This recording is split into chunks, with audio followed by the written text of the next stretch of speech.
Okay, the topic is ClojureScript for JavaScript developers. I presume most of here are doing some kind of JavaScript development. So my name is Juho Teperi. I'm from Metosin, and okay, so my background. I have background in JavaScript, in this very hipster stack, Mongo, Express, AngularJS, so on.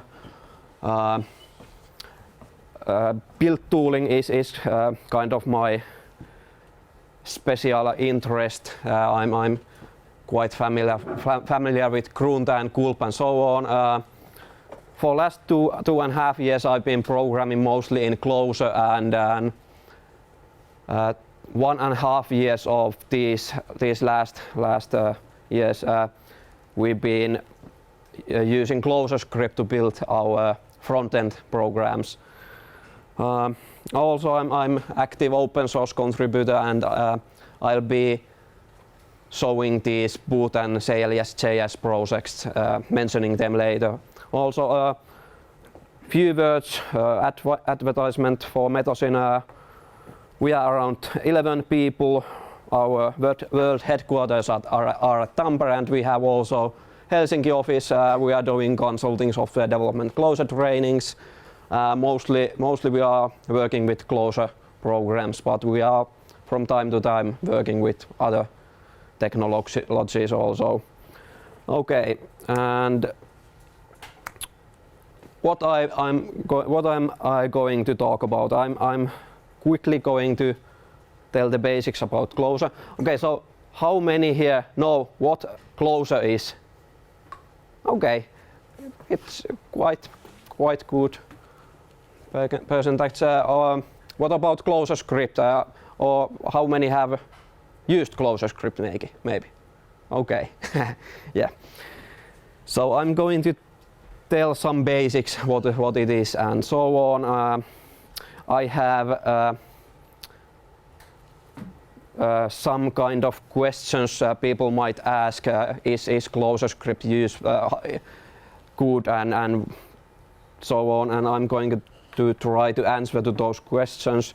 And I'm not going to go very into deep technical stuff, but I'm trying to introduce some kind of lots of useful libraries and tools and so on, which you can check on your own time if you are interested.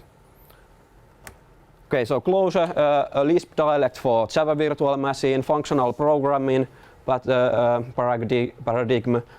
Immutable data is important point in Clojure. It's strongly typed but dynamic language, but static typing is available as a library, so it is not very. The static typing is maybe not ready for production, but it's available if you are interested in that stuff. Okay, so I don't know if people here know about Lisp. Some people probably think that Lisp has lots of parentheses, but and maybe that's true probably, but I think it's very good. The Lisp is very good idea. It's great language, and the syntax it allows extending the library without changing the syntax, and I think that is very cool feature. Compared to, for example, ECMAScript, they have to change the language syntax each time they are adding new features. But in Lisp languages, you can create your own domain-specific languages within your program, and that's really great. What is ClojureScript? It's a Clojure dialect. It's compiled to JavaScript. Some very simple statistics about the project here, and it's basically just so that it's comparable to other compiled to JS languages. The GitHub statistics. So some questions people might have. Is it useful? And it's compiled to JS language. Is the compiler slow? Does it slow your development pace? No, it's not slow. It's not lightning fast, but it's definitely good enough. It has improved in previous like 3 months a lot.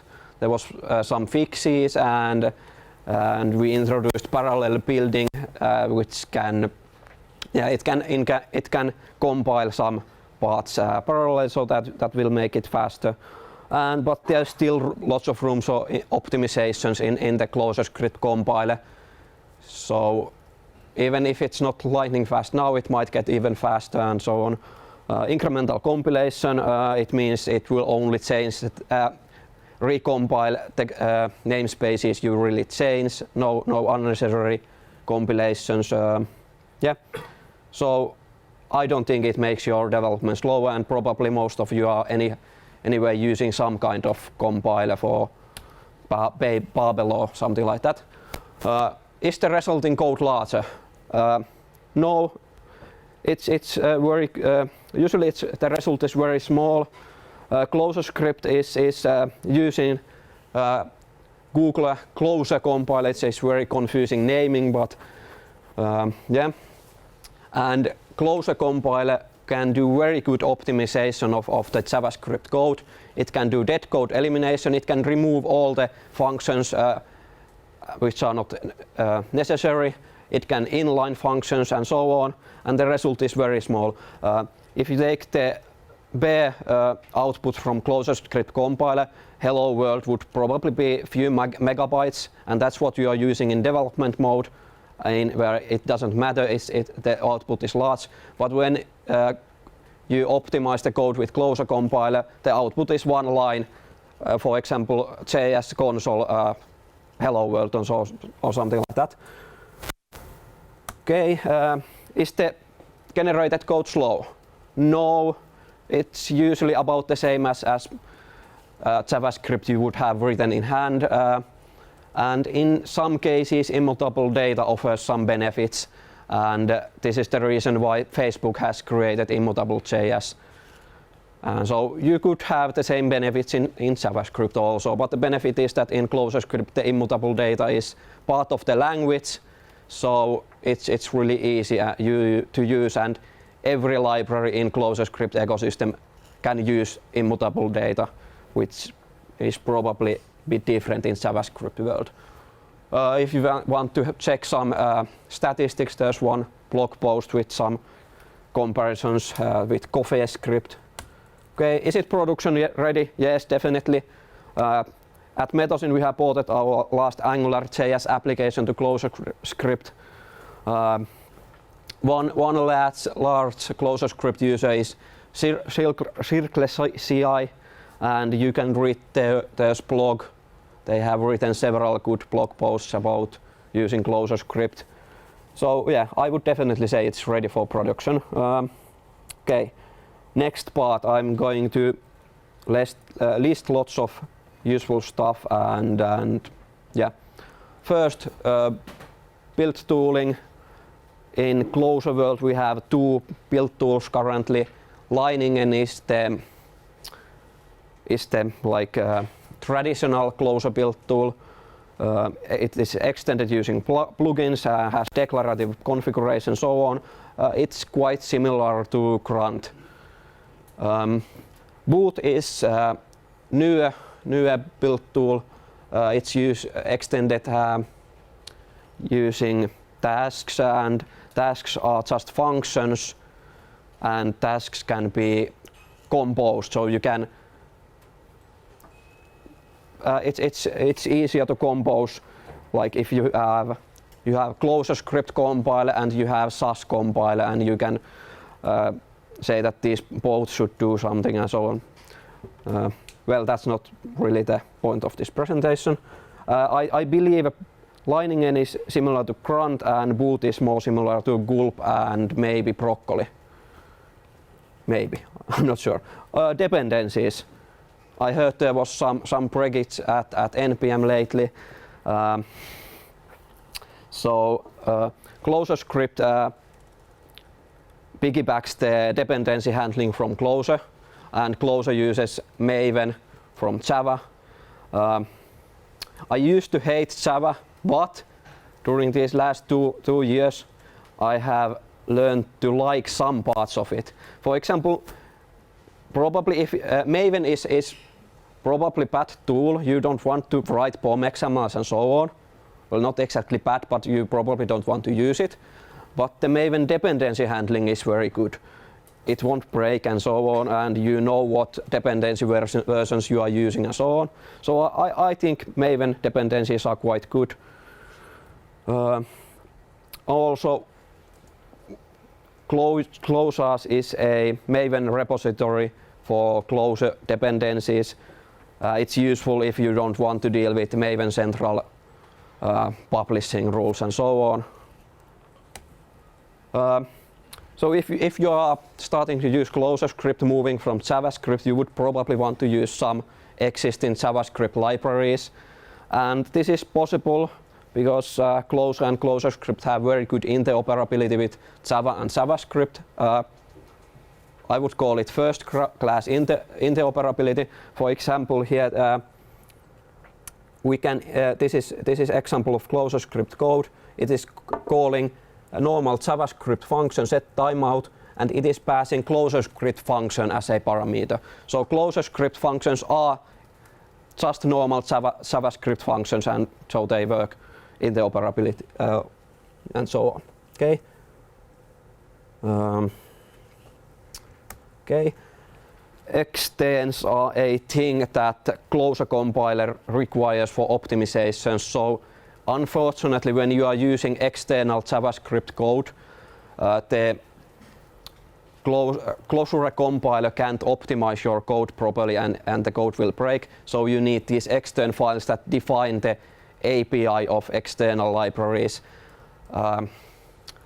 That's bore, but good thing is that there exists this community project CLS.js, which packages many JavaScript libraries with externs, so that you can use these libraries very easily. You just include Maven dependency in your build configuration, and you can require the library as you would in normal ClojureScript code.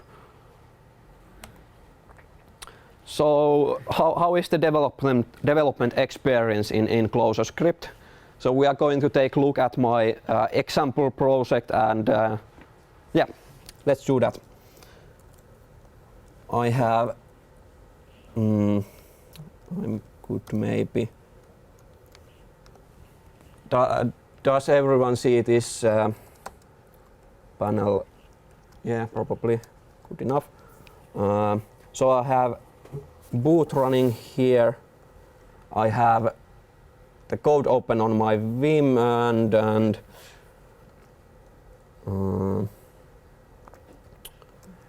which way should I do this? Let's do it like this.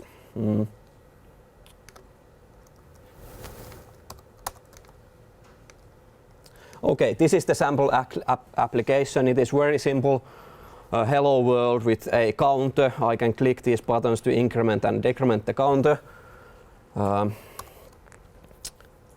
And when I change the code in editor, it will take, it's connecting, but now, okay. I edit the code, save the file. It takes like 500 milliseconds. It's updated in the browser. What is really interesting in the, here is that the application state is not lost in the reload. It is not doing a page reload, but it is instead only evaluating the recompiled new JavaScript files without doing page reload. So that allows you to keep the local application state, and it makes for faster development. One other cool feature. So one part of Lisp and Clojure is this read eval print loop, which basically means you can write some code and send it to running program. I have now my editor connected to this application running on browser, and I can evaluate this JS alert code here on my editor, and it will for the yeah. So I just sent this code from my editor, and it was instantly sent to the browser and executed there. Okay.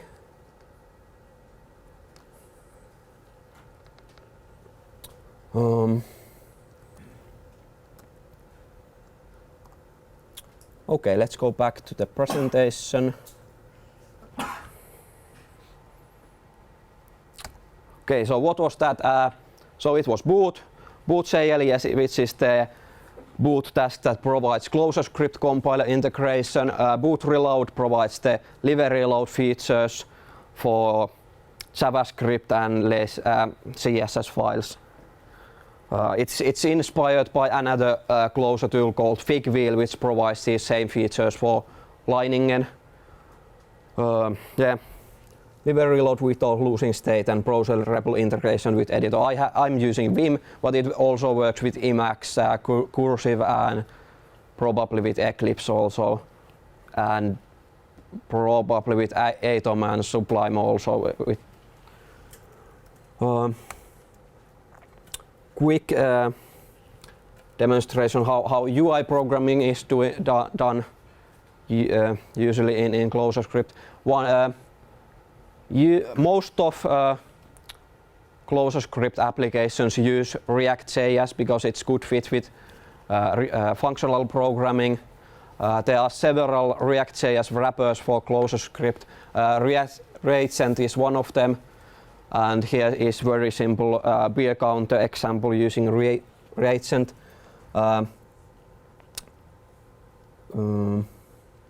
Okay, so first the DOM is represented here using Clojure data, using vectors, where the first element of vector is the name of HTML element, like div, h1, and paragraph and button and so on. The second element of vector might be the property object, and rest of the elements are just children elements.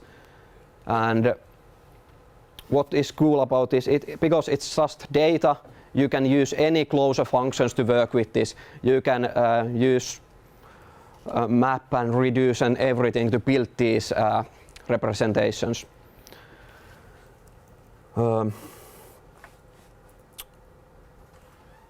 Also, I can show how this application works using this cool site called JLS Fiddle.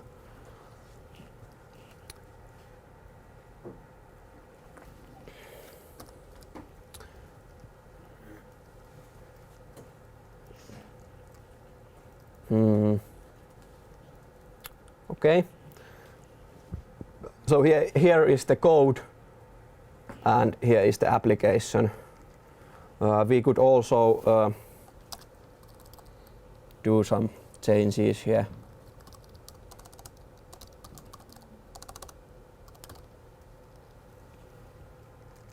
In this case, the application state is lost between runs, but doesn't matter.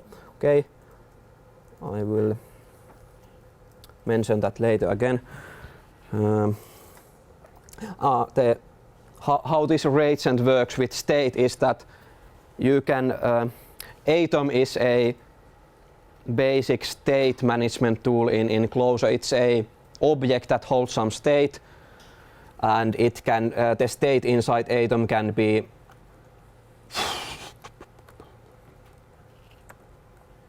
updated. Here the application beer counter state is used updated using increment function, and decrement here is dereference here is used to get the value out of the Atom. And re-rendering this works so that reagent is following any changes in that Atom, and whenever the contents of that Atom change, the React.js application is re-rendered. That's very quick, simple explanation about that. But if you want to know more about how it works, come ask me later. Okay, huge list of useful libraries. Yeah,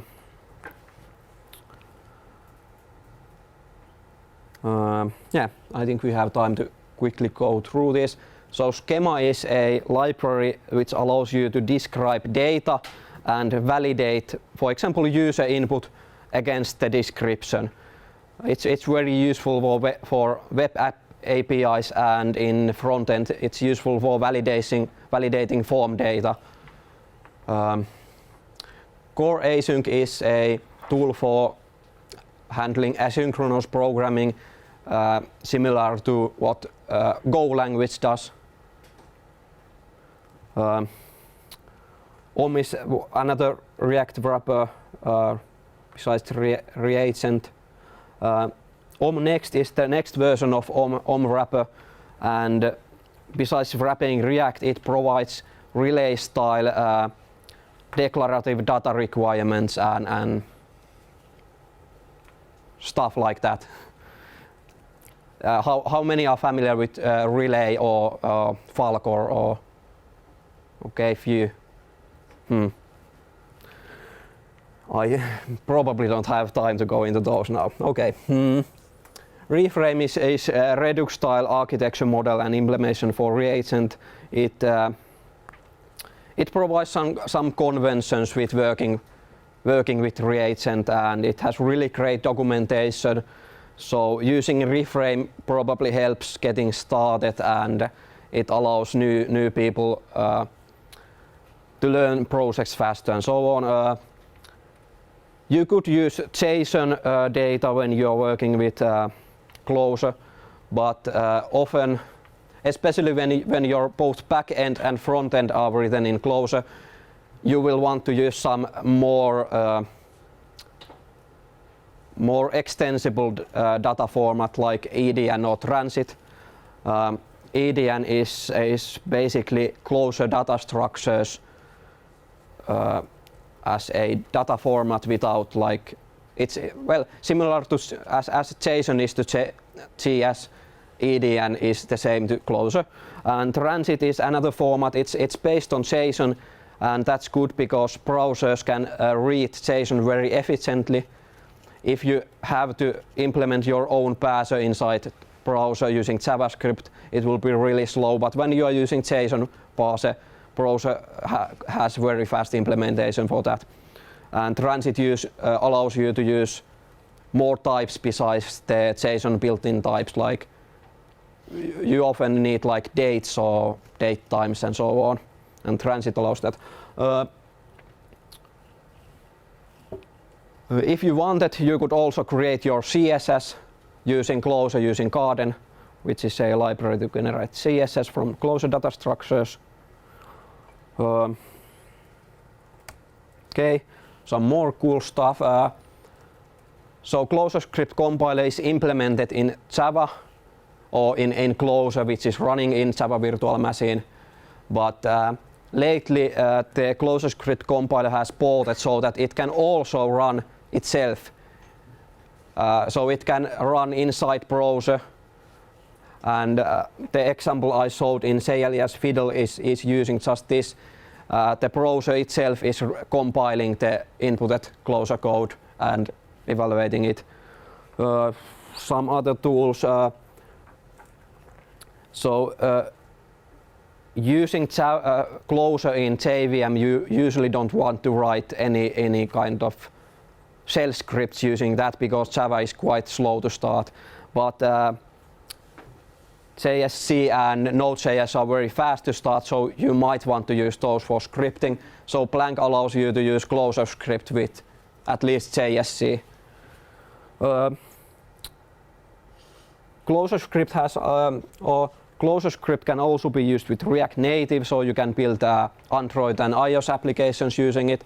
There's very active community behind this, building good tooling for doing this and so on. So the best case is that you could write your backend in Clojure, your web application in ClojureScript, and your mobile application in ClojureScript, and you can share lots of code between all these projects. Okay, quick word about community. We have very active Slack community, around 5,000 people, so we are probably going to be booted from Slack soon, but whatever. We have Google Groups, Reddit, and so on. There are multiple conferences in Europe, Euroclosure and ClojureScript here in Tampere. Some announcements are probably coming soon about that. And what is not so good about ClojureScript? Elm has better compile time errors probably, and ClojureScript compiler still provides some very good compile time feedback, like missing arguments and so on. Though core type provides a static typing for Clojure, I believe in it's quite unusable with ClojureScript currently, but maybe that will improve. Okay, questions. I think we have 5 minutes, maybe. Any questions? There's one. Hold on. You want me to shout? No, I don't want you to shout. Shouting is good. Just a second.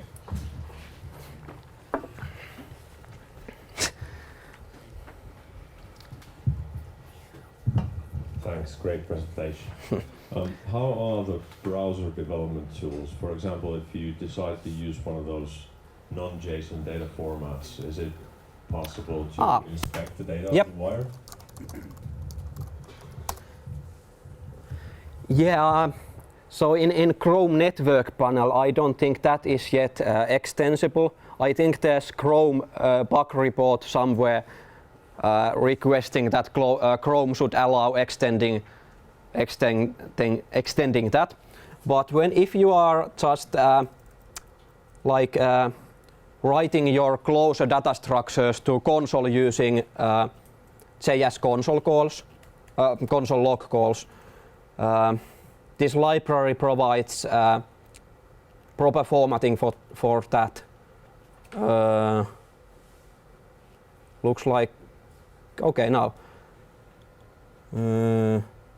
No, the network connection doesn't seem to be very good, so the screenshots are not loading.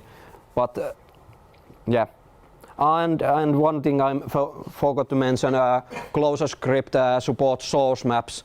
So when you get a runtime error in browser, it will show the ClojureScript source line where the error is from. And this can be also used with debugger in browser. And this shows how the Clojure's data structures can be displayed in Chrome console. Any other questions? I think there's one. Can you give some kind of real life example where have you used this and why? ClojureScript in general, or? Yeah. So we have built something like maybe 5 or 6 applications probably running in production currently. It's quite general question. Any specifics you would want to know or something? We are using Clojure maybe because it provides us with good developer experience and so on. We are using Clojure both in backend and in front end, so that's, well, obviously that is about the same as you would get with Node.js and JavaScript, but I think Clojure is better language than JavaScript and so on. But all right, thanks a lot, Juho. okay.